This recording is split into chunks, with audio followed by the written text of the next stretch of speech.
Sugar, blood प्रेसरदेखि लिएर क्यान्सरका बिरामीलाई समेत अचूक औषधि मानिने किम्बुका यस्ता छन् फाइदै फाइदा। गर्मीको मौसममा पाइने फल हो किम्बु। आयुर्वेदमा किम्बुलाई अमृत फल पनि भनिन्छ। यसमा भरपूर मात्रामा भिटामिन र प्रोटिन पाइन्छ। अझ रेशमको किराले यसकै रुखको पात खान्छ, जसले गर्दा महँगो रेशमको कपडा तयार हुन्छ। किम्बुले स्वास्थ्यको क्षेत्रमा रोग प्रतिरोधी क्षमता बलियो बनाउँछ।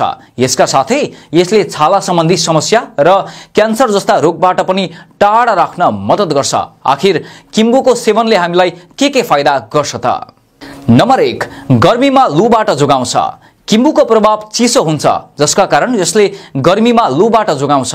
यो फ्रुक्टोज र ग्लुकोजको पनि राम्रो स्रोत हो। गर्मीमा पानीको आवश्यकता बढी हुन्छ।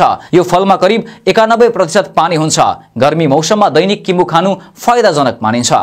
नम्बर 2, शरीरको तौल नियन्त्रण गर्छ। शरीरमा भिटामिन र पोटासियमको कमी छ भने किम्बु फाइदाजनक फल हो। यसले विभिन्न खालका रोग हटाउँछ। तौल बढेर चिन्तामा परेका मानिस पनि किम्बुको पात खाने गर्छन्। किम्बुको पातमा यस्ता तत्त्व पाइन्छन् जसले तौल कम गर्न मद्दत गर्छ। यसका साथै यसले कलेजोलाई स्वस्थ राख्न सहयोग गर्छ। किम्बुको पातको चिया बनाएर पिउन पनि सकिन्छ। नम्बर 3, सुगरलाई नियन्त्रणमा राख्छ। सुगरका बिरामीका लागि किम्बुको पातको सेवन निकै फाइदाजनक मानिन्छ। किम्बुको पातमा डीएनजे नामको तत्त्व पाइन्छ, जुन आन्द्रामा पाइने अल्फा ग्लुकोसाइड एन्जाइमसँग मिलेर सुगरलाई नियन्त्रण गर्छ। यति मात्र होइन, यो तत्त्व कलेजोमा भएको ग्लुकोजलाई पनि नियन्त्रण गर्न हितकारी साबित हुन्छ। यसलाई नियमित खानुहुन्छ भने खाना खाएपछि शरीरमा बन्ने सुगर पनि नियन्त्रण हुन्छ। नम्बर 4, रक्तचापलाई नियन्त्रणमा राख्छ अनि मुटुका लागि पनि फाइदाजनक छ। किम्बुको पातले रक्तचाप र मुटु सम्बन्धी समस्याका लागि निकै फलदायी काम गर्छ। यसमा फेनोलिक्स र फ्लेभोनोइड नामको तत्त्व हुन्छ, जसले मुटु रोगको खतरालाई कम गर्छ। यसको पातमा एन्टिअक्सिडेन्ट हुन्छ, जसले कोलेस्ट्रोललाई नियन्त्रणमा राख्छ। नम्बर 5, छाला सम्बन्धी रोगको असरदार। आजकल पेटको गर्मीका कारण कपाल झर्ने र फुल्ने निकै समस्या भएको छ। किम्बुमा एन्टिअक्सिडेन्ट तत्त्व पाइन्छ, जुन छाला र कपालका लागि निकै आवश्यक हुन्छ।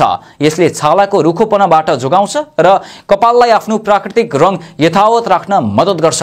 यति मात्र होइन, यसले कपाल झर्न पनि कम हुन्छ। किम्बुको पातलाई पिसेर लगाउँदा घाउ छिटै निको हुन्छ। पातलाई दाद, एक्जिमा, विशेष गरी बालबालिकाको छालामा देखिने समस्या, चिलाउने, रुखो हुनेबाट राहतका लागि पनि प्रयोग गर्न सकिन्छ। नम्बर 6, क्यान्सरको कोशिका नष्ट गर्छ। किम्बुले क्यान्सरको जोखिमलाई कम गर्न मद्दत गर्छ। यसमा पोलिफेनोल्स र फ्लेभोनोइड जस्ता प्लान्ट बेस्ड तत्त्व हुन्छन्, जसले क्यान्सरको कोशिकालाई नष्ट गर्न सहयोग गर्छ। त्यसैले यो क्यान्सरका रोगीका लागि पनि निकै फाइदाजनक मानिन्छ। हवस् त, हेल्थ पाना